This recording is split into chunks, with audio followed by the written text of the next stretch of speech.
Welcome back. आप देख रहे हैं आपका प्रोग्राम कहानी कुर्सी की। मैं हूं सौरभ, आपके साथ सारे मेहमान बने हुए हैं। हर्षवर्धन त्रिपाठी जी हमारे साथ हैं, विजय त्रिवेदी जी हमारे साथ हैं, अवधेश कुमार जी, समीर चौगांवकर साहब हमारे साथ हैं। सर, आप लोगों का एक बार फिर स्वागत है। ब्रेक से पहले हमने बात की संजय सिंह जी से, जो खास साफ साफ कह रहे हैं कांग्रेस पार्टी ने हमारे फोन उठाने बंद कर दिए, वरना साथ मिलकर चलते, चुनाव लड़ते, केजरीवाल जी प्रचार करते, अखिलेश जी एक सीट मांग रहे थे, दे देते, तो नतीजा कुछ और होता। हम कुछ ऐसा मांग भी नहीं रहे थे, कुछ बहुत कम सीटें मांग रहे थे, लेकिन कांग्रेस ने हमको नहीं दी, फोन उठाने बंद कर दिए। तो अब वो विचार करें कि कैसे हार गए, क्यों हार गए।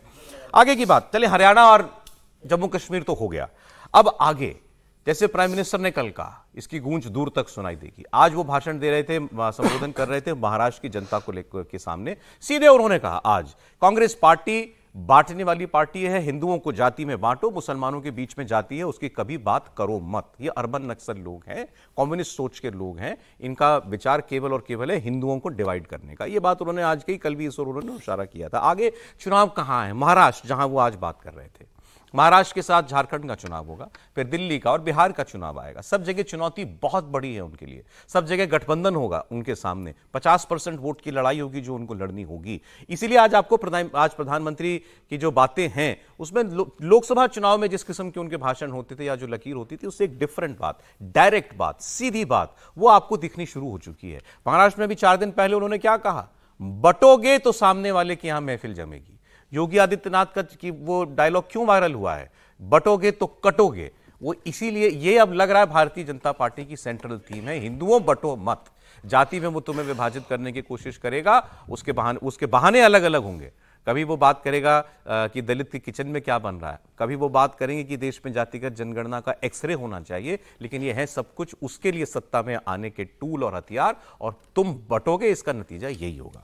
आपको अब सुनाते हैं हम प्रधानमंत्री की कल की बात, जहां वो साफ साफ कह रहे हैं और नारे लग रहे थे वहां पर, हरियाणा तो झांकी है, झारखंड महाराष्ट्र बाकी है। सुनिए। साथियों, आज के चुनाव नतीजों ने एक और बात स्पष्ट की है, कांग्रेस आज पूरी तरह परजीवी पार्टी बन गई है।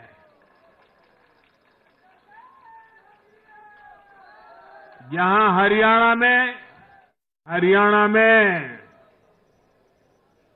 झूठ की गुट्टी पर विकास की गारंटी भारी पड़ी है। हरियाणा की जनता ने नया इतिहास रच दिया है।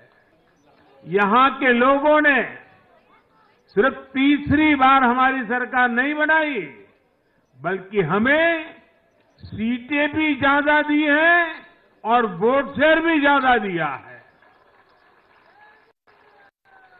ऐसा लगता है हरियाणा के लोगों ने छप्पर फाड़ कर वोट दिया है। इस जनादेश की गूंज दूर दूर तक जाएगी।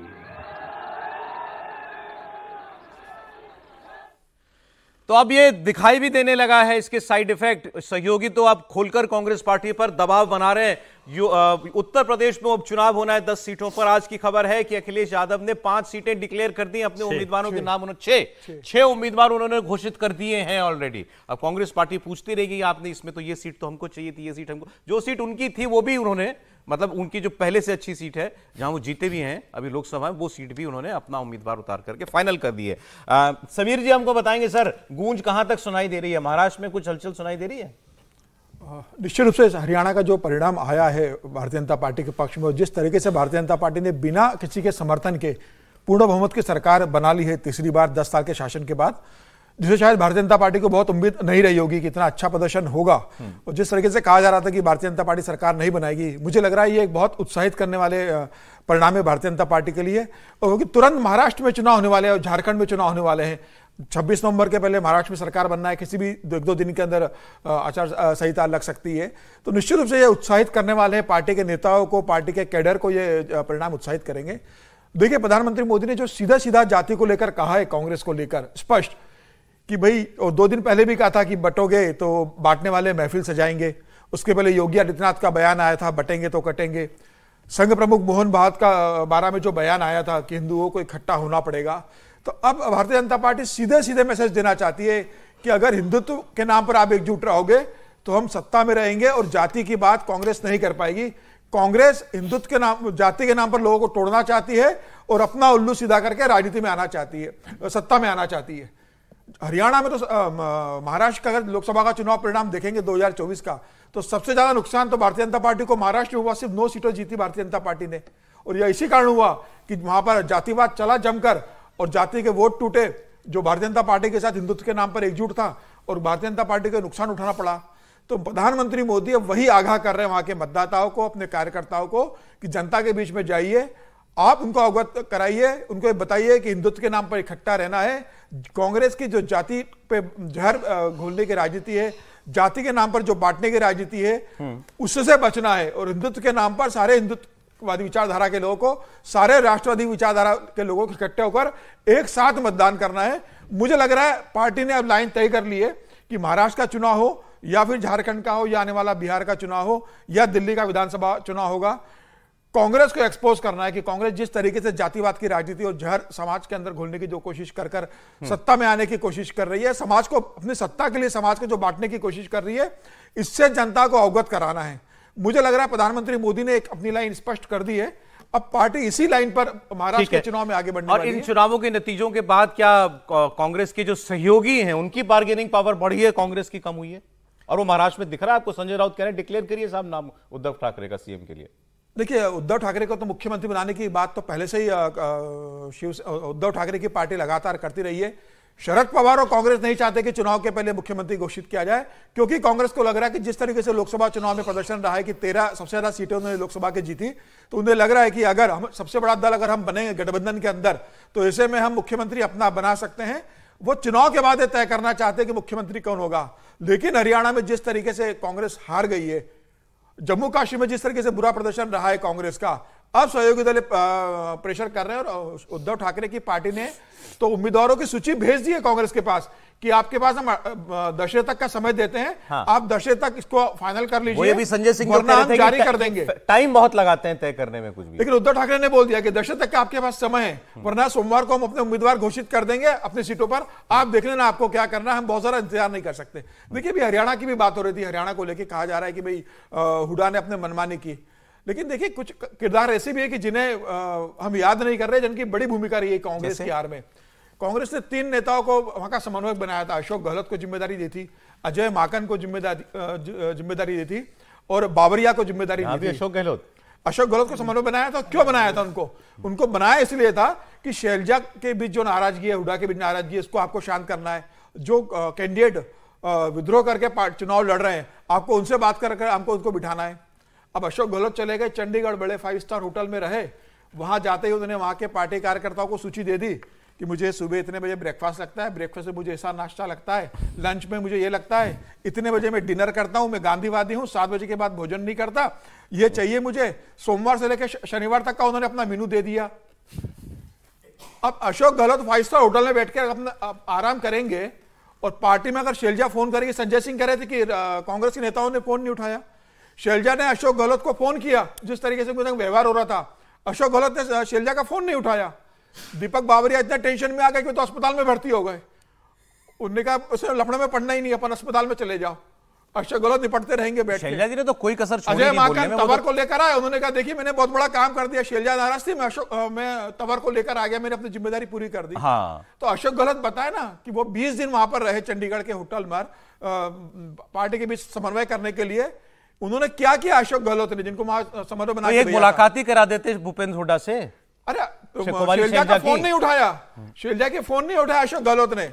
5 स्टार होटल में आराम करते रहे। पहले राजस्थान में पार्टी की लुटिया डुबाई, ठीक है, अब हरियाणा में जाकर सुनिश्चित किया कि कांग्रेस सत्ता में नहीं लौटे। ठीक है सर, मुझे लग रहा है कि सबसे पहले अशोक गहलोत से पार्टी को छुटकारा लेना चाहिए। अच्छा, ऐसा नहीं है कि एक चुनाव आप जीत गए तो दूसरे चुनाव की जनता का मन पूरी तरीके से बदल जाता है। हाँ, आपकी पार्टी का उत्साह, जोश वगैरह उसमें परिवर्तन हो सकता है। आने वाले चुनाव में खासकर महाराष्ट्र के अंदर आप क्या इस नतीजे से क्या असर देखते हैं दोनों पार्टियों के लिए, बीजेपी कांग्रेस?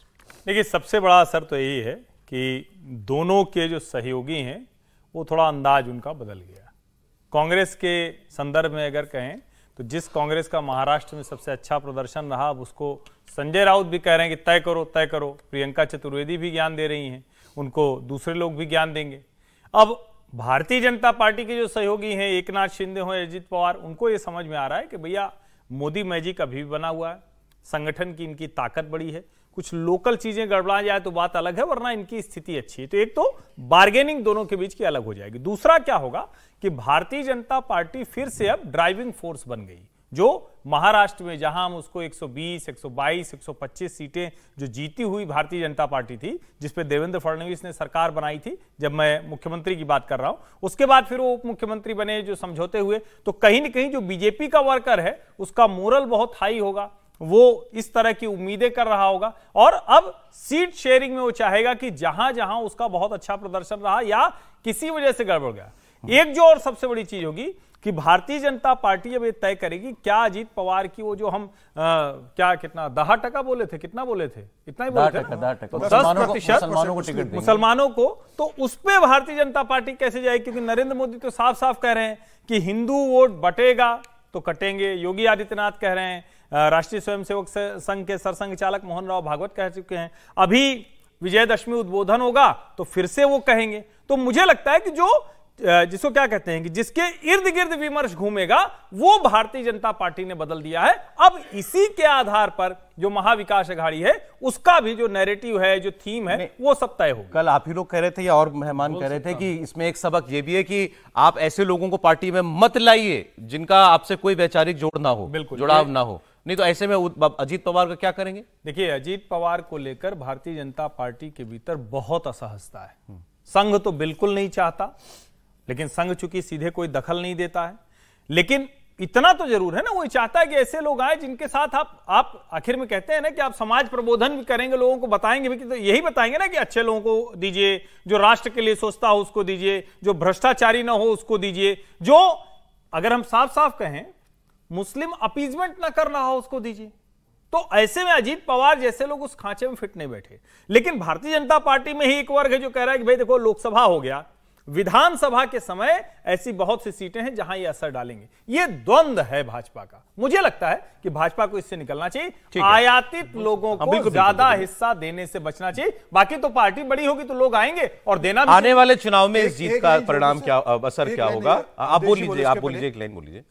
मेरा कहना है सर, जैसे उद्धव ठाकरे बार बार प्रेशर डाल रहे हैं कि भाई उद्धव ठाकरे को मुख्यमंत्री घोषित करके चुनाव में जाने से महागठबंधन को फायदा होगा।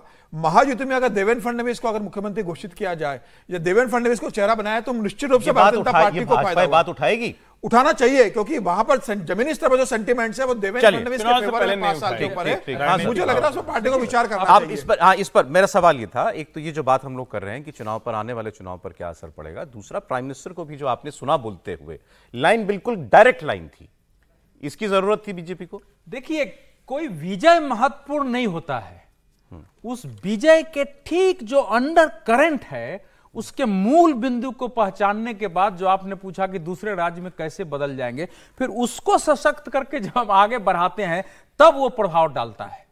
तो हरियाणा की विजय, जैसे मैंने कल भी बोला है और आज मेरे आर्टिकल्स में भी है कि ये विचारधारा की विजय थी, ये उनको समझ में आई है।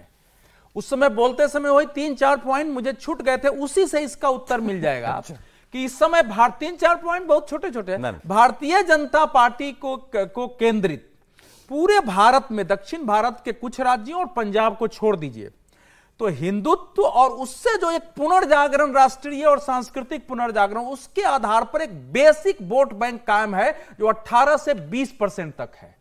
तो भारतीय जनता पार्टी वहां से शुरुआत करती है। अगर उस पर थोड़ा भी डेंट आता है, वहीं बीजेपी को समस्या होती है। इसीलिए कांग्रेस की जीती हुई बाजी जो मुंह से छीनी गई है, उसके कारण में यह थीम रहा है और कांग्रेस ने भी उसमें अपना कंट्रीब्यूशन किया है। और जो भी पार्टी इसके विपरीत इस समय देश में जाएगी, वहां बीजेपी गलती करेगी, बीजेपी अपने जनाधार में, वहीं वो जीत सकती है, ना तो पार्टी खत्म हो जाएगी। वो सेकंड बात, ये जो मोदी जी ने कहा है ये वही विचार है हिंदुत्व का, राष्ट्रीय एकता का, हिंदुत्व आधारित राष्ट्रीय एकता और सांस्कृतिक पुनर्जागरण, जिसके आधार पर 2002 के बाद गुजरात में उनकी शक्ति बढ़ी, देश ने 2014 में उनको स्वीकार किया और उसी आधार पर आचरण करते हुए दुनिया ने भी उनको स्वीकार किया है।